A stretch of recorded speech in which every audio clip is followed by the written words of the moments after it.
Good evening, everyone. Thank you for coming this evening. It's my great pleasure to introduce my friend, my colleague, Steve Rodenborn. By way of perspective, Steve and I were classmates together in graduate school, shared a number of classes together, and we lived pretty much side by side in the Fisher O'Hare Grace Building at the University of Notre Dame. A little bit of background on Stephen. Stephen is from rural Iowa. He is the youngest of 3 children. His undergraduate studies at Creighton University when he was connected to the Jesuits. From there, he did graduate studies at the University of Notre Dame, and he completed his PhD there in 2008 in the area of Schillebeck's eschatology. $10 for anybody that can spell Schillebeck's, $5 for eschatology. Steve studied under Dr. Kathy Hilker, Dominican sister, and a really well-known theologian in the U.S. That's kind of Steve's professional background. He's currently, as Sister said, teaching at St. Ed's in Austin, Texas. And he's the father of 2 children, one of whom was born just 3 weeks ago.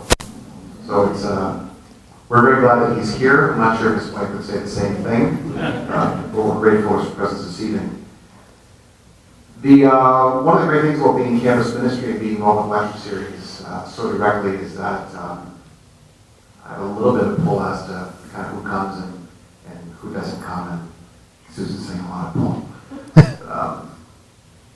I've been waiting for the opportunity to be able to welcome Stephen to King's.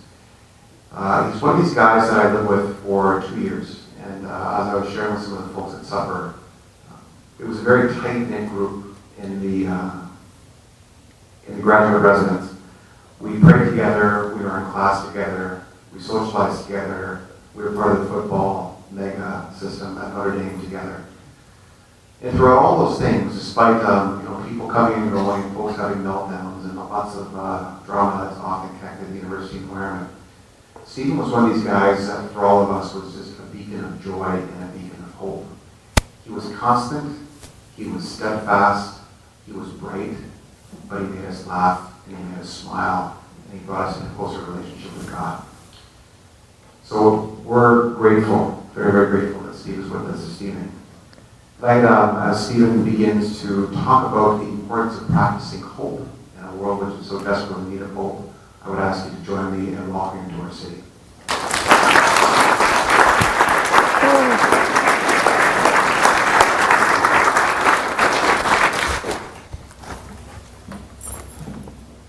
Hi there. The mic fell off on the way up.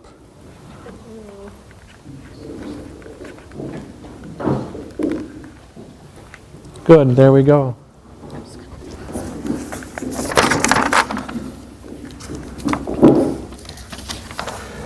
First of all, I want to thank Sister Susan and Father Michael for the invitation to come to King's. Is the mic not picking up? Steve, you're in your shirt. Let's try this one more time.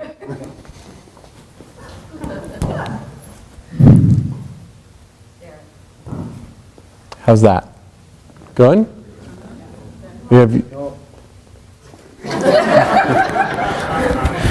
It's like our prom. It's like the groomsmen come in before weddings on Saturdays at the Mount, and they're like, "Father, can you help us put our boutonnieres on?" And I'm like, "Yeah, I'd love to."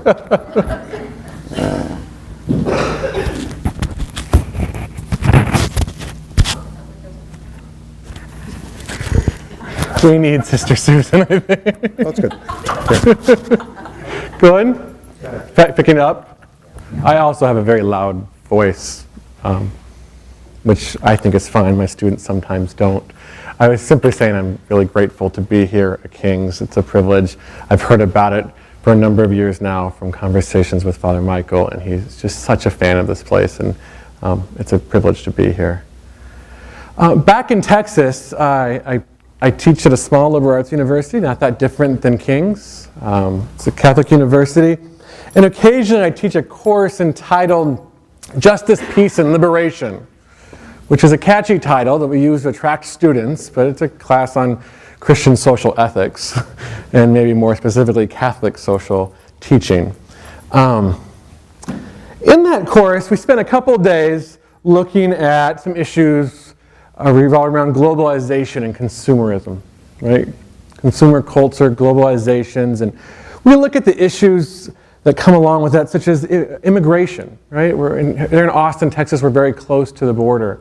And we look at how the issues of globalization and consumerism, how the question of immigration and people coming across the borders, they're related and we look at that. And then we look at the issue of factories on the borders and who's making that clothing. And we look at the environmental consequences of this emerging industries and factories. We look at what's happening in China, or just last week what was happening in Hungary. And through all of this, the students are genuinely concerned, right? They feel, they want to know the consequences for the price people are paying for the clothes that they wear, for the clothes that I wear. They're genuinely concerned, they are. And the students, it's not new to them, but they're glad to hear that the Christian tradition has something to say about the dignity of the worker. And they're happy to hear something about the church's teaching on environment and the church's teaching on immigration. Right, they find it all very attractive. They do. But then we move into responses. We look at a few theories and a few ways in which people are trying to respond to these issues. How do you address immigration? How do you address the Machias on the border? How do you address these problems? And pretty soon, those students who were so interested start getting really frustrated. They pretty quickly realize that there's not simple answers. That even if you buy your clothes from American Apparel, right? Even if you buy that's for the students here. Even if you buy your clothes at American Apparel, even if you lobby your university bookstore to change their supplier, even if you work to change legislation so there's more appropriate labor practices in other countries, the students recognize that in the end, these factories, these workers just keep getting shifted to another nation, more desperate than the first for work. And the students get frustrated. They simply ask, if I can't fix this problem, why should I do anything? Right? Okay, so tonight's conversation, I want to start with this.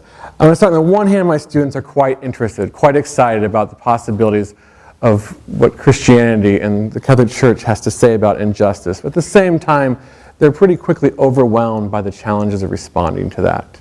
Pretty quickly they just can fall into the position where they recognize there's only so much we can do, and if we can't solve this problem, why do we keep trying? And I want to start my comments this evening now by saying, to some degree, my students are correct. No matter how good we get at addressing the social problems that we confront, local and global, we are repeatedly failing to adequately address them. We make lots of progress. We make wonderful progress. And every time we address a drought, we can be proud of what we've accomplished, but there will be a new drought following that. Every time we address a disease, our students recognize there will be a new disease that we're addressing after that. And you can see where students get wrapped up in this and think, why do we keep trying? If in the end what we can do is insufficient, if in the end the challenges we face, local and global, simply overwhelm. And this doesn't have to be on such a global level. I was talking to a former student just the other day. She had just finished a year of volunteer work, right? So she volunteered a year working at a homeless shelter. And I asked her, how was your year? How was your experience? And her observation was, what the hell did I do all year?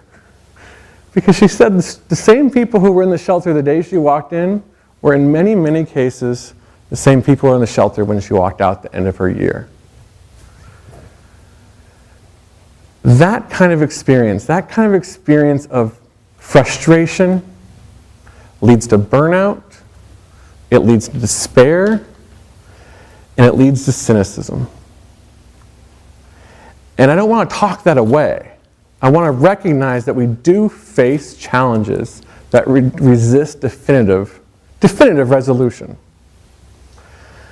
So tonight, what I want to talk about, I want to think about this question. does the Christian tradition offer a distinctive form of hope? A distinctive form of hope that might offer the possibility of maintaining a commitment to working for justice even in the face of insurmountable odds. Even when one knows, I can't definitively resolve this, is there a hope that might be present in the Christian tradition that allows someone to keep working anyways? So that's the first thing we're going to talk about. We'll get to that soon enough.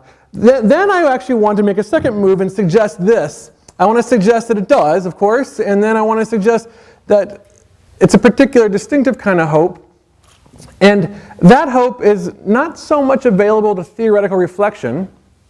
Maybe the best place to think about it is not in a lecture hall, but rather it's best achieved through practice.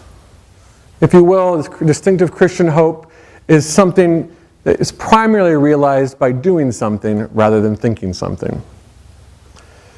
And so there we'll move into the title for today's conversation, right? The importance of practicing hope. And then finally, I'm going to offer three examples of what I think of as sort of practices of hope. Three examples of something that might be a place where we could develop that distinctive form of hope that in the face of insurmountable odds, in the face of challenges that we simply and genuinely cannot overcome, might nourish that kind of hope that can really continue to fight for justice. So that's the plan for tonight. When I was asked to do this talk tonight, I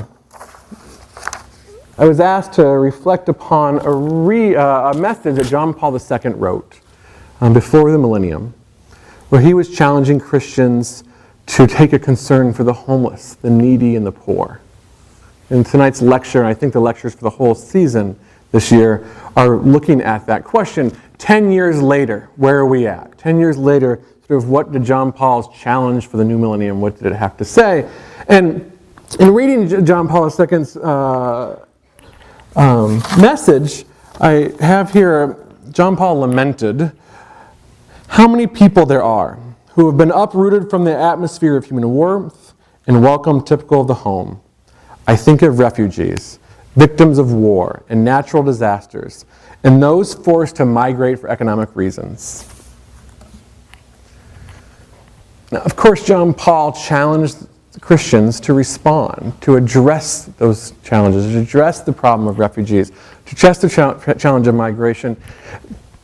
And I'm, of course, reading it 10 years later, and I'm impressed, and I'm moved by that challenge. But I simply have to acknowledge that I'm also aware that these very same challenges, refugees, victims of wars, victims of natural disasters, migrants from economic reasons, we're still struggling with those issues. So tonight, I'm not going to contribute anything, if you will, to the question of Christian social ethics. John Paul has done a wonderful job of challenging Christians to address the needy and the homeless, the needy and the poor. What I'm thinking about tonight, rather, is there a hope? What kind of hope does Christianity offer that precedes our work for justice? That kind of hope that will allow for us to continue to address these issues before the millennium and after the millennium. Okay, good. So let's return to my students. So on the one hand, my students greatly appreciate the church's most challenging teachings on issues of justice. And let's be honest, some of these teachings are quite challenging, countercultural, preferential option for the poor, the dignity of the worker. These are difficult positions, but the students are attracted to them, but at the same time they have this experience of frustration, of being overwhelmed by the challenges ahead of them. But to be honest, there's something that and we talk about in my class which furthers their frustration. And that is this: Christianity, maybe slowly, but Christianity has come to recognize, the Catholic Church included, has come to recognize that it's not proper for the church to directly wield authority within the social realm.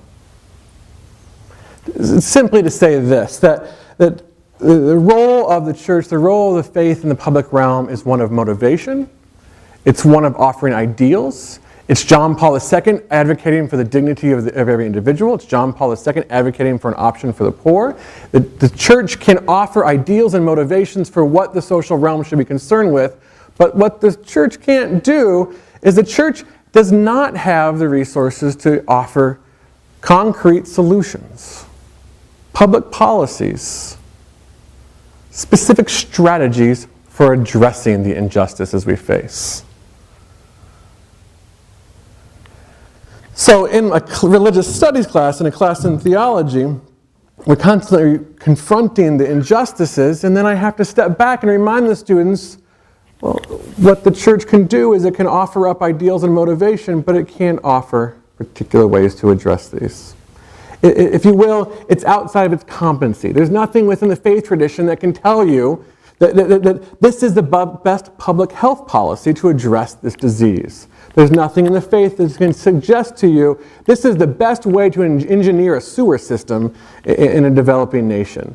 These are not the kind of things that faith offers. These aren't the kind of things that faith offers. Faith can challenge those engineers to think of the dignity of every individual as they're developing those plans for a new sewer system. But faith doesn't have the resources. It's not within its competence, if you will. The Second Vatican Council in the Catholic Church was very clear and recognized the autonomy of the public realm. And this is what's at issue there. Now, it's precisely for this reason, then, that a number of Christians, of course, seek to develop those skills. Right? They turn to the sciences, they turn to economics, they turn to technology, and they wanted to develop those skills in which they can concretely address the problems we're facing as a global community. Now that's a good thing. Christianity needs to cooperate, needs to support those kinds of projects. And it can offer, as I mentioned, the motivation and ideals to use them properly. But what can happen is that in turning towards those concrete practices, if the motivations and ideals that Christianity and really most of the religions of the world offer, if those ideals and motivations are left behind, and all that's left is these concrete practices, technical skills, organizational strategies, if that's what's left to address these problems, then we've limited what we can hope for by what's reasonable and practical, what technology can accomplish. And if we limit hope to that which is reasonable alone, if we lose the complement of religious hope as we attempt to address these injustices, when we do that, we're still faced with our impotence. We're still faced with what we can't fully accomplish. But we've now limited what we can hope for to the point where despair is going to be the consequence. So it's here I want to step back and say, is there a hope that exceeds the limits of reason alone? And I want to suggest there is. And I want to suggest we can turn to the Christian tradition to begin to think about a distinct way, a distinctive hope that Christianity offers. To start, I might start where the Gospel of Luke starts.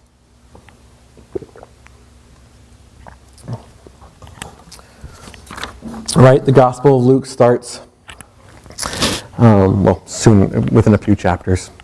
The Virgin Mary being told by Angel Gabriel that she has conceived a child and she will bear that child. Now, Mary's response to that is probably the response of most virgins you can imagine, something along the lines of, "Are you crazy? Angel or no angel, that's impossible." Right? That's a very loose translation, just so you know. Very loose indeed. I'm actually stealing that translation roughly from a man named John Caputo. But I don't need to actually offer a loose translation of what Gabriel's response is. And Gabriel's response is, nothing will be impossible with God. Nothing will be impossible with God.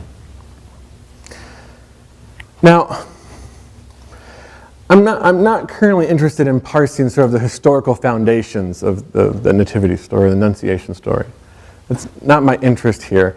Rather, I'm interested in pointing out that as the author of Luke's Gospel begins to tell the story, gives the very origins of the story of Christ, God is positioned as the God of the impossible.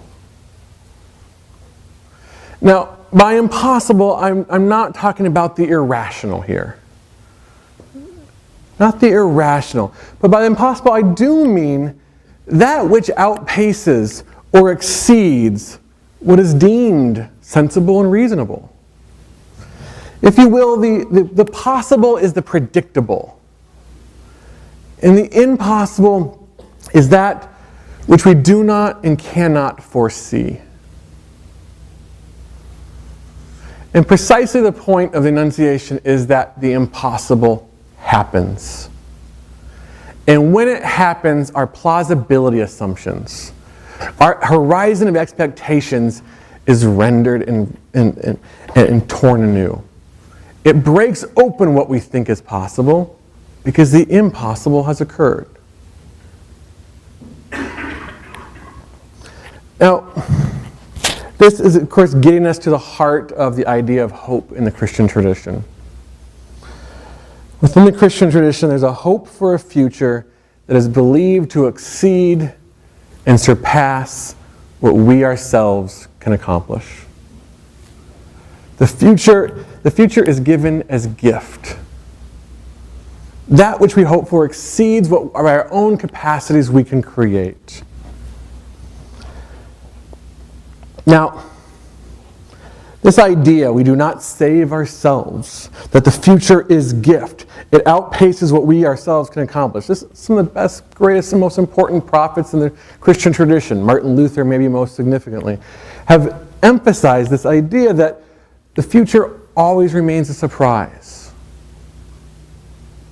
Here we might think of Paul writing to the Corinthians, "Eye has not seen, nor ear hear, nor the heart of man even conceived of what God has prepared."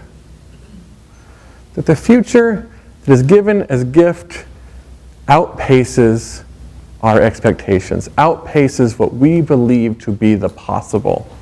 The future that we hope for is the impossible. Now, this is not to say that we do nothing in the bringing about or that future. This is not to suggest in any way, as I'll point out here in a moment, that we don't in some way even contribute to the unfolding of this coming kingdom, this future for which Christians hope. In fact, I might suggest that there are fragments of that future in our present. Every time a sick person is healed, every time a hungry person is fed, every time a lonely person is visited, we have a small taste, a small fragment, if you will, of that future, a fragment of the impossible being realized.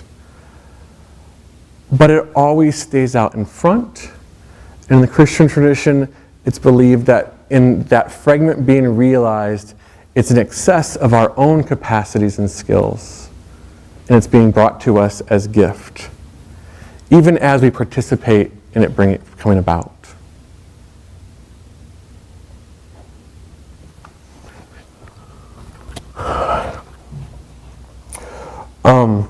Maybe now is the time to turn to the resurrection. In the Christian tradition, of course, the uniqueness of Christian hope finds its most robust expression, I would suggest, in the resurrection. In the resurrections, Christians locate a hope that even death itself will not have the last word. They recognize a hope that no matter how much humanity has mangled others and mangled the world, no matter how much violence and cruelty we've done to one another, that we don't get the final say on life's possibilities.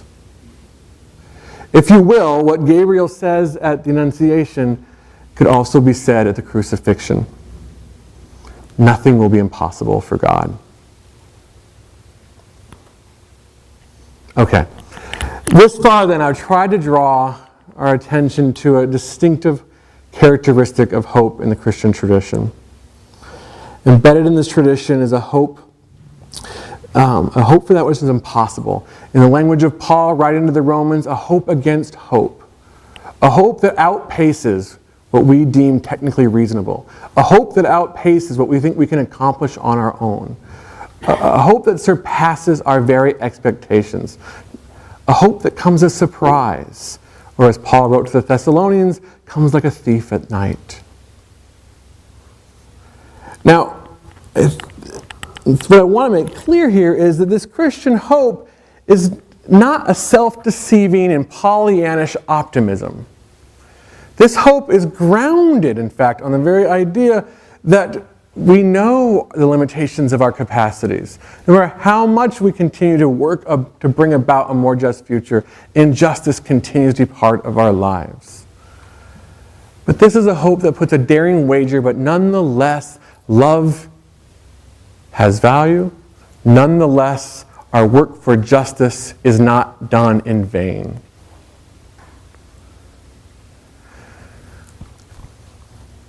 It's a very distinctive hope. It's a hope I'm suggesting is a hope that might sustain us in the face of impossible odds, in the face of confronting challenges that we know can't be overcome, in the face of confronting things that always exceed our own capacities. This is a hope that might sustain us so we don't end up in that place of despair,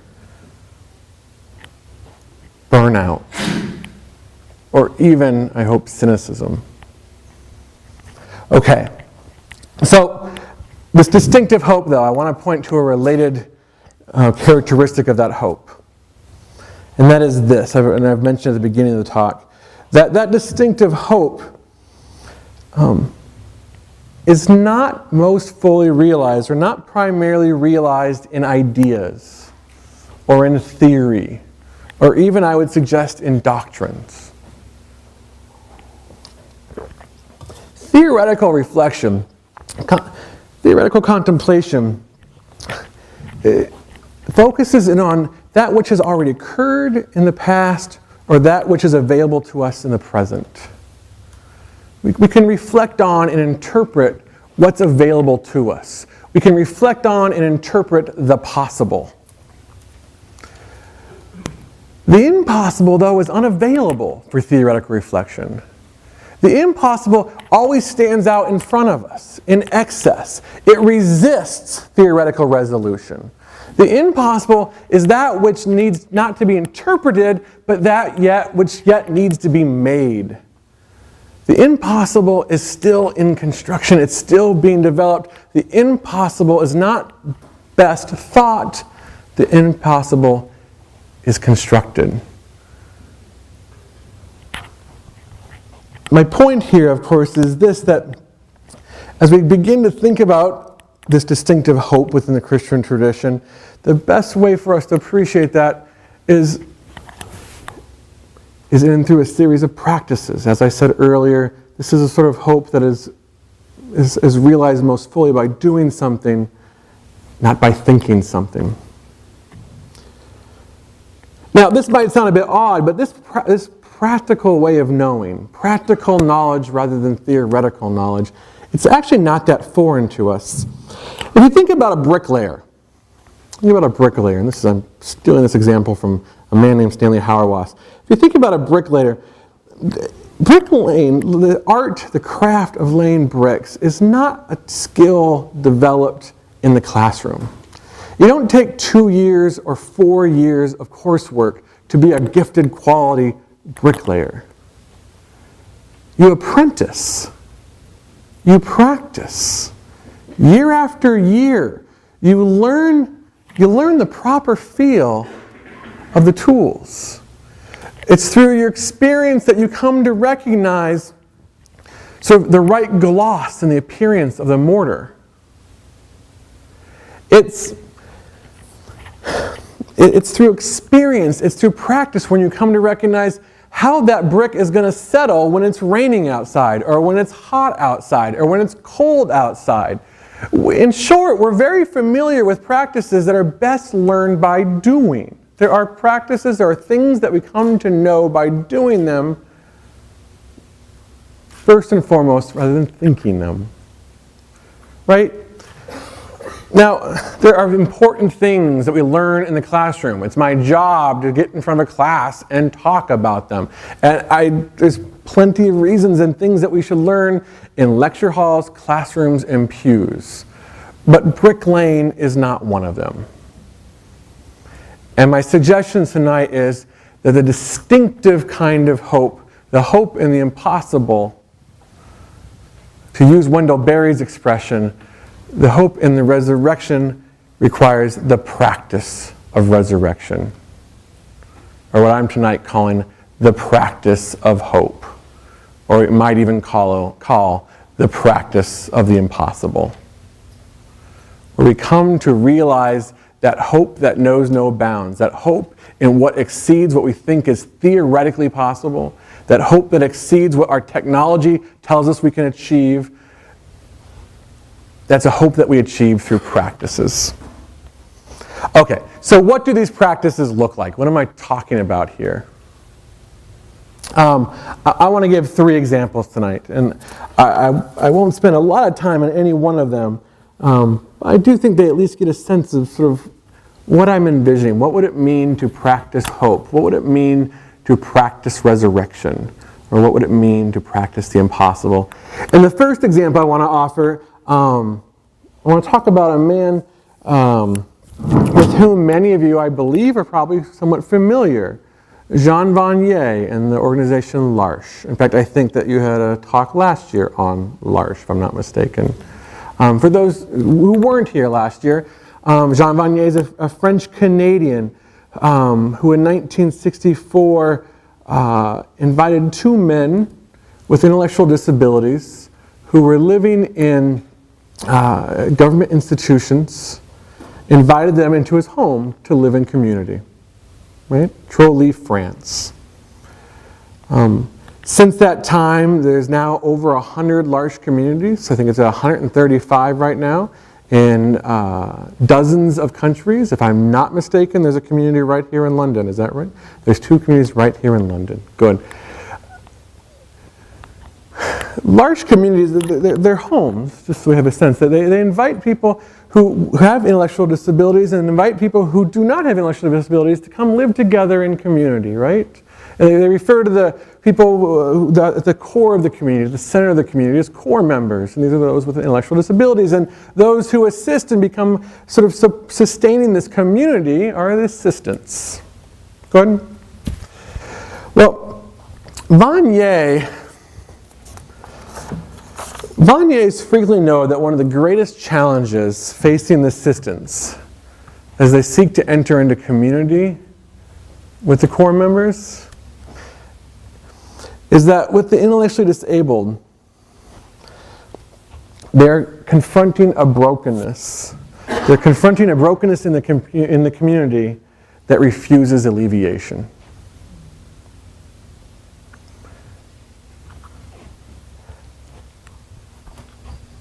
Here's a quote from Vanier. People may come to our communities, and here he's talking about the assistants. People may come to our communities because they want to serve the poor. They will only stay once they discover that they themselves are the poor. Vanier faithfully speaks about L'Arche as a community of resurrection. And there are signs within that community of resurrection over and over again. But especially among the most disabled, those signs of resurrection, what I earlier referred to as fragments of the kingdom, can be something as small as a smile, or maybe even just the cessation of a cry for one afternoon. In a large community, someone can come to the community, an assistant can come and brush the teeth of a young man, fully aware that 20 years from now, someone's going to need to help that young man brush his teeth still. Now, assistants come to L'Arche full of vigor, full of enthusiasm, full of usually youthful enthusiasm. They want to do good. They want to do justice. They want to care for the core members. But as Vanier said, they come because they want to serve the poor. They stay when they recognize they are the poor. They stay when they recognize that they have limitations and that the work they're doing there has limitations and that they're not going to be able to fully realize the healing they want. And if they can recognize their own poverty, their own limitations, their own challenges, Vanier thinks they may stay. If not, they're going to leave. They're going to get frustrated. I can't solve this problem. This is beyond my means. I'll tell you, I did it. 2 months. I lasted 2 months in a large community when I was 22 years old. Vanier says those who stay, stay because they learn to develop a hope in resurrection, a hope that outpaces the practical. There is no therapeutic resolution to the challenges facing people in large communities. You don't solve or resolve or heal the kind of challenges that the intellectually disabled have in L'Arche. The kind of hope we're talking about today, this distinctive hope, is a hope that loves and loves regardless of the possibilities of resolving those challenges. It's a hope that reaches out beyond that, and in doing so, can stay present to that community. I think L'Arche offers a beautiful example of what I'm talking about here, a place where one develops a practice of hoping against hope, a practice of hoping for the impossible, not with the idea of bringing about final resolution, but with a hope that nothing is impossible, and therefore having a hope that can continue to brush that young man's teeth year after year after year. I'll give you a second example, one that you're probably less familiar with. Less than 10 years ago, a small group of students and their teachers in Cleveland, Ohio, developed a society that they attempted to live out the seventh corporal work of mercy. If this was my classroom, I'd ask what that means, but I'll just tell you, the seventh corporal work of mercy is burying the dead. And this group of students decided they were going to develop a practice of caring for that group of students. They called themselves the St. Joseph of Arimathea Society. Those remember their Bible and the Gospels. Joseph of Arimathea is the man who comes to Pontius Pilate and asks for Jesus' body to place him in the tomb. And so this organization, this group of high school students, named themselves after Joseph of Arimathea and decided they would begin to care for and attend the funerals of those people who die companionless. Usually those people who die without name. Jane Does, John Does, the people that the government places under a blank wooden stick. The St. Joseph of Arimathea Society began to develop a practice where they would bring together groups of students. They would help fundraise for tombstones, so the person could have a tombstone rather than a stick. They began to sing songs, read scripture readings, offer prayers. In many of the societies, the students began to visit pauper cemeteries and clean those cemeteries.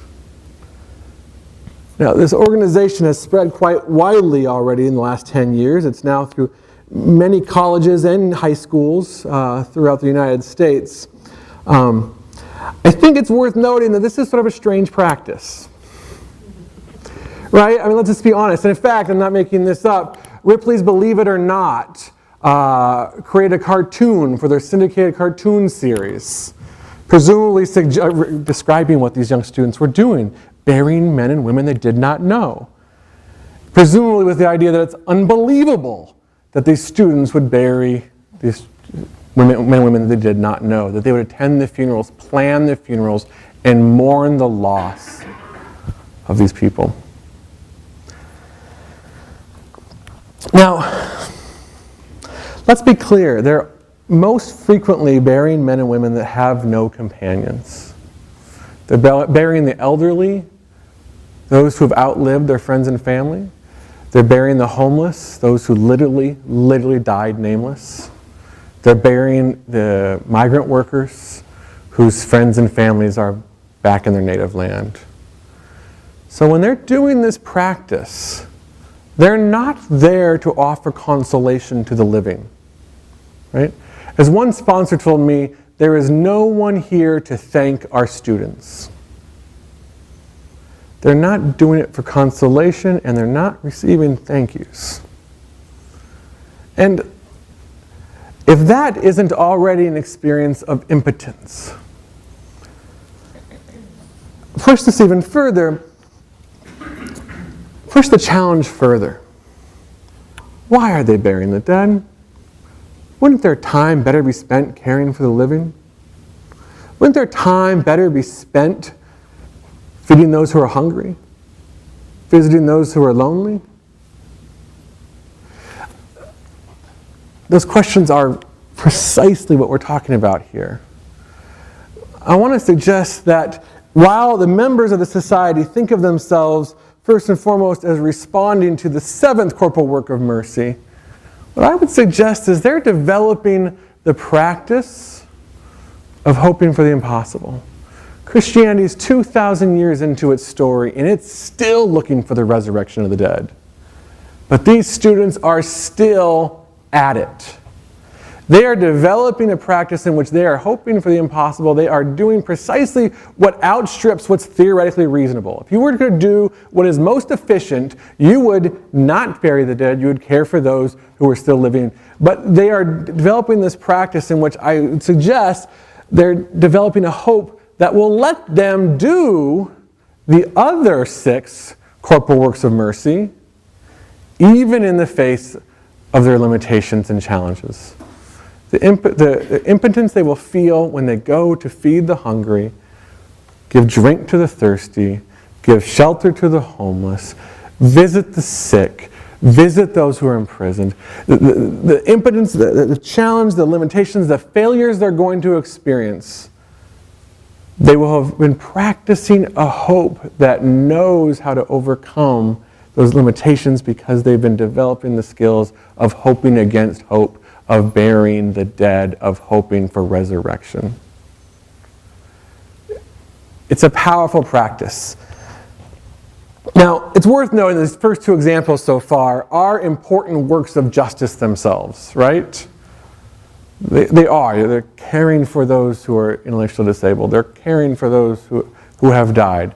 They are works of justice, but my interest in them is to say, but there are also practices in which these people involved are developing a new way of hoping, a hope that knows no boundaries, a hope that's not limited by what's theoretically reasonable or possible.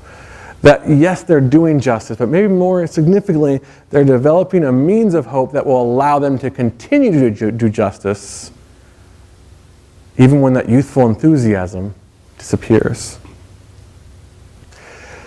My last example for tonight is changing gears a little bit. My last example is simply the idea of prayer.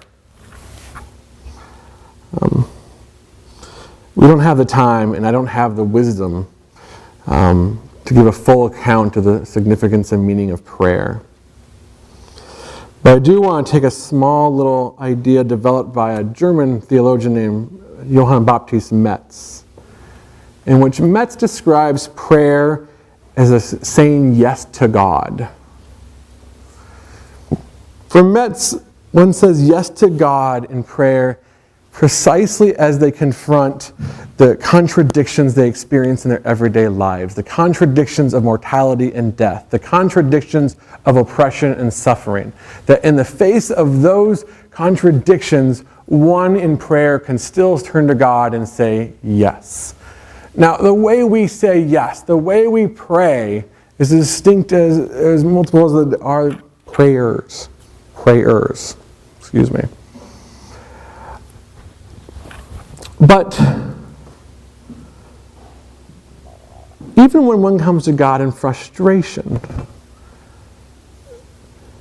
even when one comes to God like the prophets, why God? Why the suffering of the widows and orphans? Even when they come to God like Job, why God? Why the suffering of an innocent man? Even when they come to God, if you will, with the prayer of my former student who said, why are these men and women still struggling with homelessness? In bringing that prayer to God, and even bringing that frustration to God, they are continuing to say, I will not let these events, these injustices, these sufferings have the last word. There is a still outstanding hope in that God will make things whole. Prayer refuses to let those injustices stand. The psalmist in Psalm 55, and I shortened it here quite a bit, but offers a nice little example of what I'm talking about here. The psalmist in Psalm 55 writes, I am overcome by my troubles. I am distraught by the noise of the enemy because of the oppression of the wicked. Fear and trembling come upon me, and horror overwhelms me. And I say, oh, that I had wings like a dove. But I call upon God, and the Lord will save me. The psalmist knows despair. The psalmist knows the experience of being overwhelmed. And the psalmist wants to just run off into the desert. The psalmist even acknowledges, oh, that I had wings like a dove. But the psalmist still calls upon God. The psalmist, in praying, doing possibly one of the most inefficient things imaginable. Because we cannot think of prayer in the terms of efficiency. Certainly not in terms of technologically efficient. And just like those who are members of the St. Joseph Arimathea Society can be asked, why not care for those who are sick and hungry? Why bury the dead? Those who are praying for those who suffer can be asked, why not serve those who are suffering? Why not feed the hungry? Why pray for the hungry? But I want to suggest that in praying for them and offering this up to prayer up, there is a hope that's emerging. There's a hope that's being developed. There's a practice of hope, a practice of the impossible that's percolating, that's emerging, that will then be a hope that can carry that person off to care for those who are hungry, and those who are sick, and those who are thirsty, and those who need homes.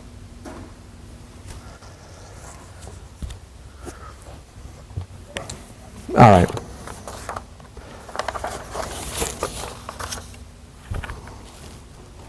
Finishing remarks. To hope is not difficult.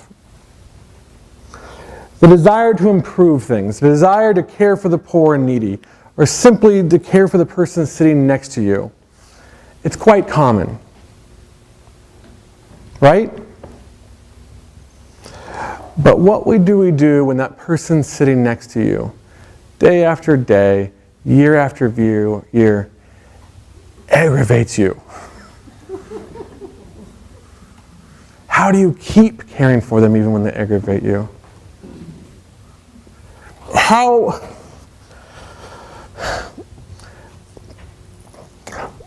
What about when our best efforts to work for those with addictions, when the people we're working with addictions end up back on the streets?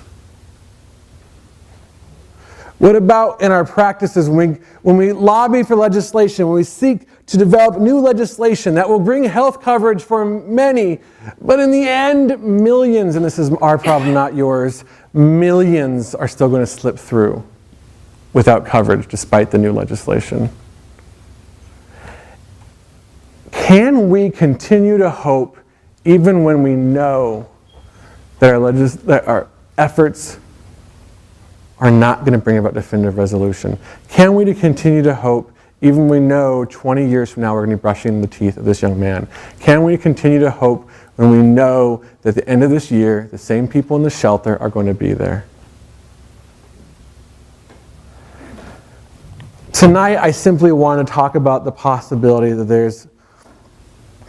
that this is a challenge that we face.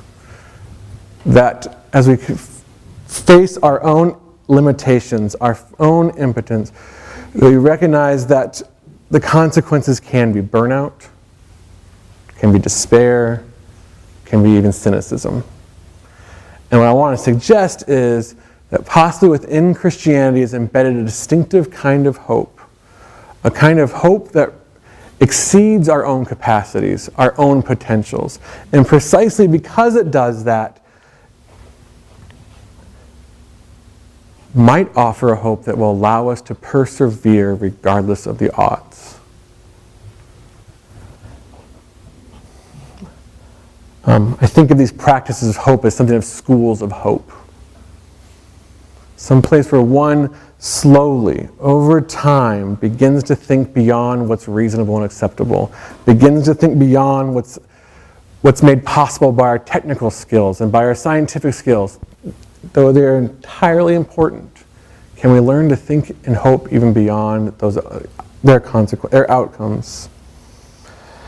And caring for the intellectually disabled, and burying the dead, and turning to the seemingly most impractical or unproductive of practices, prayer,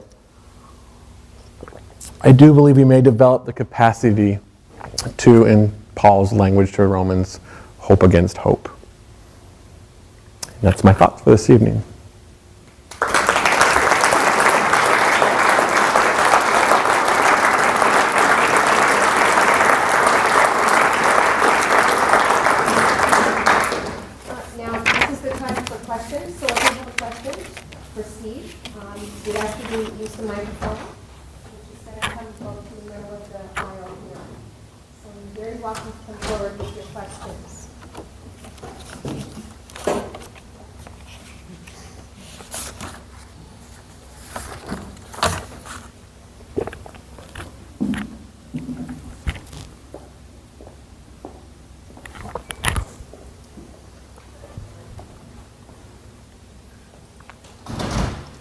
Mine may not be a question so much as I'm reading in the Gospels what Jesus says about prayer, that we're supposed to persist in it. He gives actually two examples. The one of the man who comes in the night to his friend and asks for loaves of bread, because he has guests at his home and the family's gone to sleep, but he continues to knock on the door, and until his friend, although he doesn't want to get up, finally comes down. He's such a bother. The other one is the woman who keeps coming to the judge, and she's not getting satisfaction or justice, and he says, I do not fear man or God, but this woman is a real pain. And so he gives her what she wants. And I think that's important. I work in hospice palliative care. I work with people Yes, you do. who nobody else cares about anymore, that falls through the cracks. In hospice palliative care, I feel like I'm walking them to meet their guardian angel to take them on. That's what keeps me going. The other one is just nobody cares about this person at all. And if I don't continue in this work, I pray, I'm looking for all kinds of answers, but they don't seem to come in the way that I'd like to see them come. And I really appreciate what you said about how we're supposed to think of it not as a final solution, but we continue, and somebody else will probably continue when I'm done this kind of work. So I appreciate your thoughts on hope. I never really thought about them in depth the way you've given them. So it's not a question, just an affirmation for your work. I appreciate that, but let me say that to speak about the practice of hope in front of someone who works at a hospice, right, is humbling, because that's exactly what I'm talking about. In fact, if there would be a fourth point, I even wrote down some ideas of other practices of hope that we might talk about, and hospice is the first one. To go day in, day out to those who you know are going to pass, and to love them, and that's scary, and I think you're right that they're often alone because it's so scary to confront, to see what death is coming. That is a practice of hope. That's a hope that is profound, and I think that's impressive. And one more sort of persistent prayer I'll mention is Job, right? Job sort of keeps coming back at God. I mean, Job's patience. Job is anything but patient. Job keeps coming back to God. And does it come with definitive resolution? No. But it's one more example from the scriptures of someone who refuses to cease praying. And I appreciate your comments. Thank you.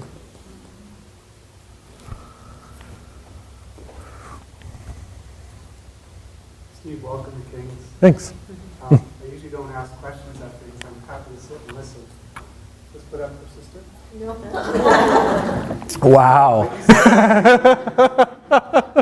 You really get it hard. Standing. You said something right in your closing comments that it prompted me to get up and ask a question. I've been privileged to work here at Kings, and in my former positions with those students that you're talking about, the ones that will go on a service project or work in a soup kitchen or work with drug addicts or prostitutes, but they're the last people you'll see in church. Right? They're 17, 18-year-olds. I'm not saying all of them, but many of them are called to save the world. But that's the manifestation of whether they're Catholic or not, but that's how they practice it. And it's not surprising to me. What has been surprising to me in the last few years of watching those same students that are out there is I've seen many, not all, many who are slowly appearing back at prayer groups and Mass and celebration of Eucharist very quietly, not in groups. And that astounded me because I at first, because these were socially minded, often students that were at odds with the church. And your comment, that's what struck me, said that unproductive part, seemingly unproductive practice of prayer. And when I've spoken to those students, and it's been too rare, but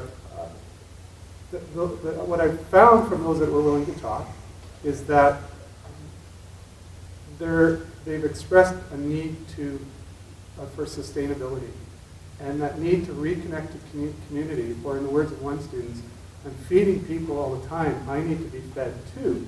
So practice of hope, which is actually tied, how unprogressive, to the sacramentality of the church. Not just the sacramentality of all things, but actually in the rituals and in Eucharist. And was surprising for me that students, a lot of students that were connected to the social teachings of the church and the practice of the social teachings of the church, who had turned their back on Eucharist and others, were slowly finding themselves out of necessity back in the church, in the actual. I just wanted to. Oh, I appreciate those comments, and it's it's not that many students here. So this is it. This is okay, I'll make fun of myself. I was a do-gooder, right? I was 21, 22. And I would conquer the world. I swear. And I did it. I went on my service trips. I worked in the slums of Chicago. I ended up at large communities. I ended up in Central America. I had it. I had all the energy I could do, and I really threw myself into it. And eventually, I wondered, can I keep this up? Because there was a sense of despair. Even, I will suggest, cynicism. And my thinking on this issue is related to my students and their service trips and exactly what your comments were, which is I see them slowly needing to develop ways to nurture that youthful enthusiasm, to transition from youthful enthusiasm to a genuine, profound, courageous, risk-taking love. But I am equally concerned with myself. I don't have sort of the idealistic views that I had when I was 22. I'm not that old, people. I'm balding and getting heavier. No comments from you. But I don't have that. And I have started to think about, is there a way in which I can avoid becoming cynical? I can avoid that silly little smirk that says, oh, that's cute that they want to go do that. Or really, can I find a way to persevere in facing impossible odds? And I think L'Arche is a place where I started seeing people teach me how to do it, and in doing so, learning about it. And I've since come back to L'Arche and been involved with L'Arches. The Society of St. Joseph of Arimathea is a place where I see high school students doing these practices that, defy sort of my practical framing of what they should be doing. And I think in the end, our comment's the same: prayer, or in a very concrete way. You said Eucharist. I think you're right on that these do go. If we're going to persevere in the face of our own impotence and limitations, and we have them, optimism won't be enough, and prayer might be a place where that kind of unique, distinctive Christian hope emerges. I'm not saying exclusively Christian, please in no way hear that, but for our purposes, I want to talk about a distinct hope. Thank you. This is maybe a little more materialistic, not so spiritual, but since we were in the United States, Ralph Nader went out, and he fought for social justice and much legislation put in to ameliorate the workers. Of course, Bush went in over his two sessions, he killed every last one. The nearest thing we have to Ralph Nader is Maud Barlow, also of Canadians. And she's aware of this. She's been fighting for years for things, and she says something, it's like taking a bath. You do it every day. You have to. So your insistence on persistence is quite a thing with. You can get what you want and then watch it all crumble because others without that sense of social justice who have more power may destroy it. But The persistence is, it's beautiful, and it's beautiful when you see people who've done it. This is where we need witnesses of hope. There's people in this room, I'd possibly, people who have day in, day out taken the bath, day in, day out have done this.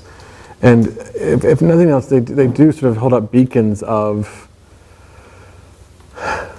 a witness of that distinct hope, and remind us to maybe think again about an emerging cynicism that I might have. And I'm just being honest when I say that I do. So for those who have, Ralph Nader and others, we should be grateful.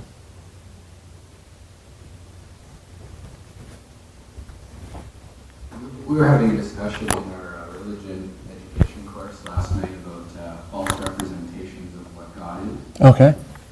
And I was just wondering, in your opinion, you're talking about your students, and they're them becoming cynical. And I was just wondering if you think that kind of the root of their cynicism lies in a sort of false representation of what God is. It's a really interesting question. It's excellent. First of all, let me say that I don't want to attribute cynicism to my students as much as I want to attribute attention there. On one hand, I really do see they're profoundly interested in these issues.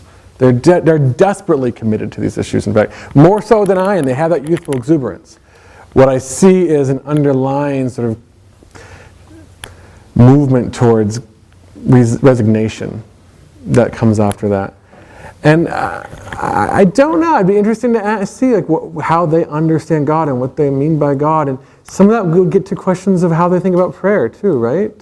There's questions of who is God, and is God an intervening God, and is God a God that resolves and makes things comfortable, or is God a God that interrupts, that challenges, irritates, makes my plausibility assumptions seem sort of absurd? That's an interesting question. I think there could be something along the lines of a God that's there to comfort, a God that is there to smooth things over, or at least a religion that's there to comfort and smooth things over, I think wouldn't have the same grasp on this issue as a religion understood as an irritant, as a challenge, as something that says, don't get too comfortable in that pew, things aren't right. And I do think that's in many ways related to how they envision God. I think that's and it could go much further than that. I think you could do a fantastic project on thinking about how images of God relate to how people address questions of justice. I think that's excellent.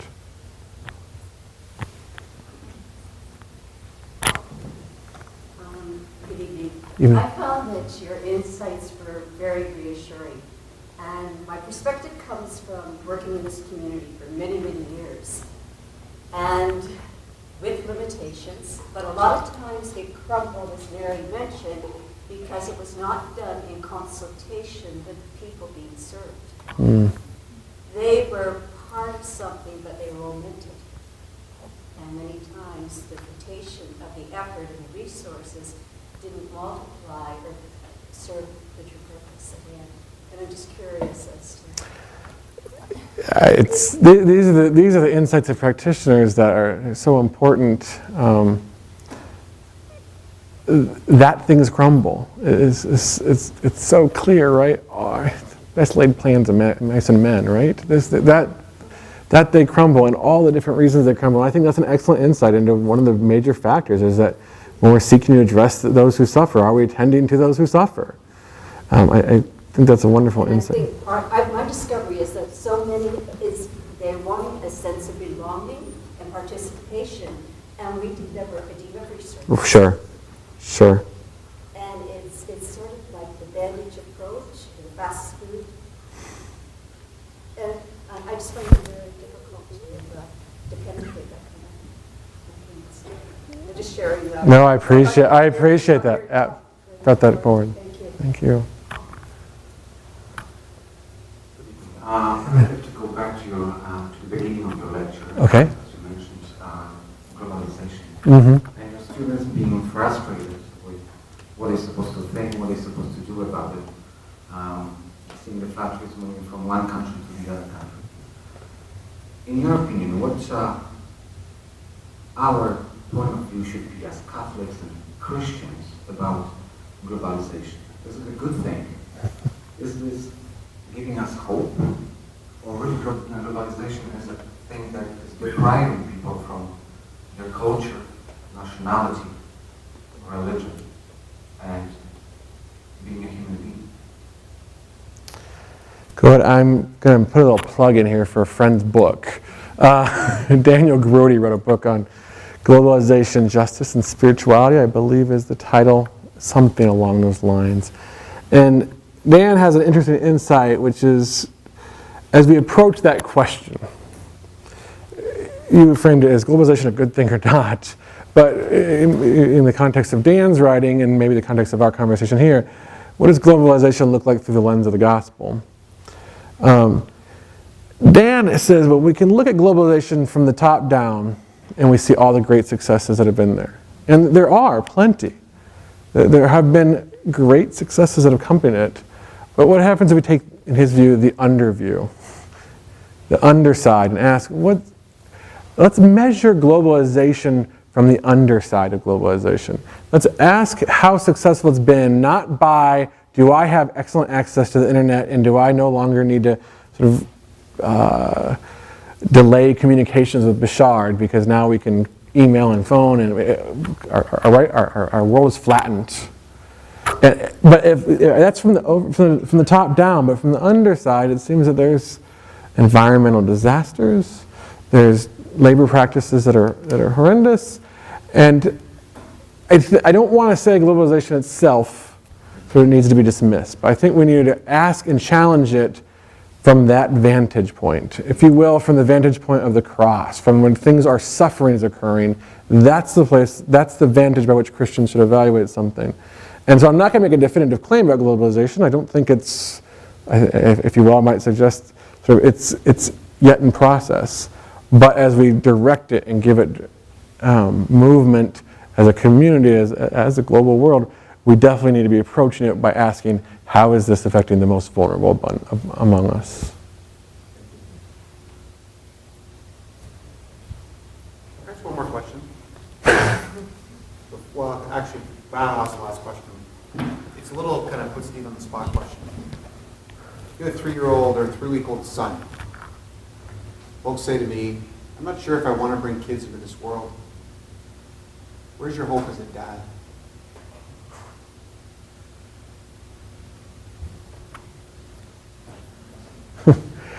You know, I'm asking a personal question. I'll give you a personal response. In the same way I had that youthful enthusiasm at 18, I'll be honest, I probably have that youthful enthusiasm as a parent right now.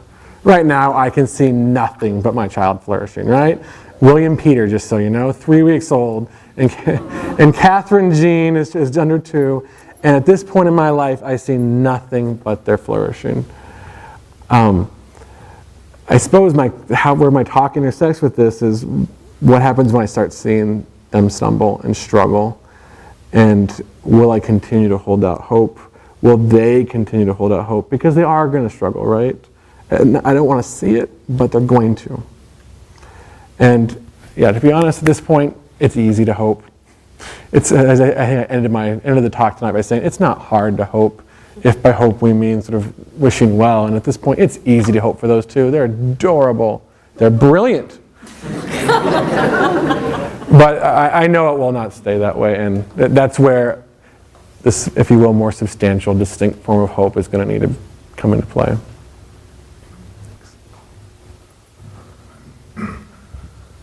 I'm really excited about a resource that's new to development and peace, the spirituality of social movements. Development and peace has never really offered a way of praying. You know, we've had many retreats for people working in justice and that kind of thing. But I'm just wondering, from a number of the questions and concern about young people, and for all the energy and exuberance of youth, when they do go and they are, you know, why is the church not more active?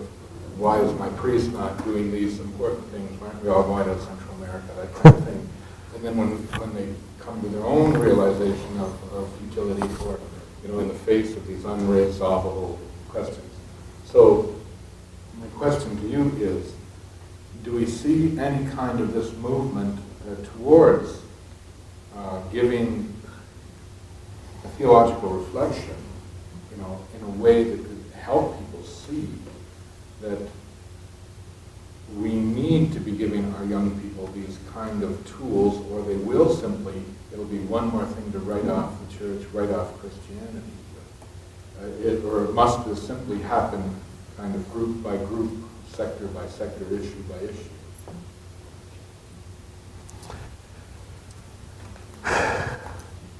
It's a big question, and I'm not always a good person to get a sense of where the church is at on issues. It's not much of an answer, but let me simply say I do see. I see a greater openness to questions. Okay, maybe go back. The principal of your university mentioned his students and the students doing these service trips, and how over time they come back. They begin to look in new places. I think that might be a movement that's occurring within the church, that more and more young people are saying, look, I don't know what this is I'm looking for. I'm not sure the church is a place to find it, but I do need to find something more, something else. Scholars are calling this the post-secular, or various sort of descriptions of sort of this a slight shift in society where we're not going back to sort of an earlier sort of blending of culture and religion, but we are at least letting religion come back out into the open. To be honest, much of what I took from tonight is from a philosopher named John Caputo, and he actually thinks that the whole movement of sort of postmodernism is an openness towards the impossible, and that modernity was a question of what was practically efficient, what was theoretically resolvable, and that which isn't is sort of insignificant. and that there's an openness to these questions that maybe wasn't there even 40, 50 years ago. That's a hopeful answer. I hope it to be true. One other comment that I can maybe mention is this, that is, I think sometimes for some people even staying in the church is a practice of hope, a practice of the impossible. For many women in the church, to stay a member of the church is a practice of the impossible. And I mean that in the sense of practice of resurrection. For many gays and lesbians, the same thing. There's certainly within the church a practice of hope, a practice of resurrection, a practice of the impossible, simply by those who refuse to walk away, refuse to give up on the resurrection.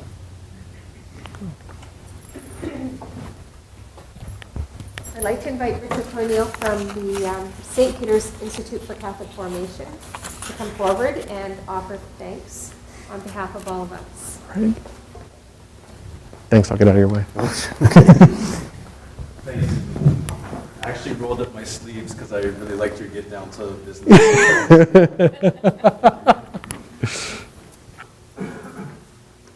Well, Steve, it's my honor to thank you on behalf of all those of us who are present here tonight to listen to your message of hope.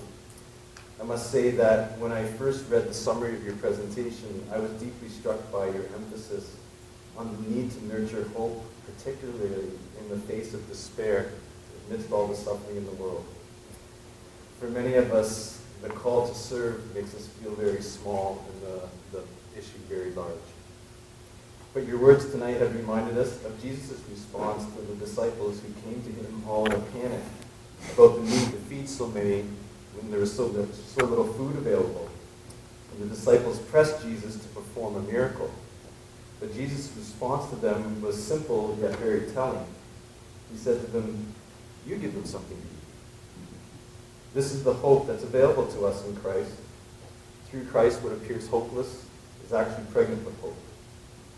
But more than serving the meals to the hungry people, we actually need to be able to climb over those walls and not just to serve them, but to actually be able to sit down with them and eat with them as well. So your message tonight reminds us of the need of this need very clearly. So thank you on behalf of all of us. Thanks a lot. Appreciate it.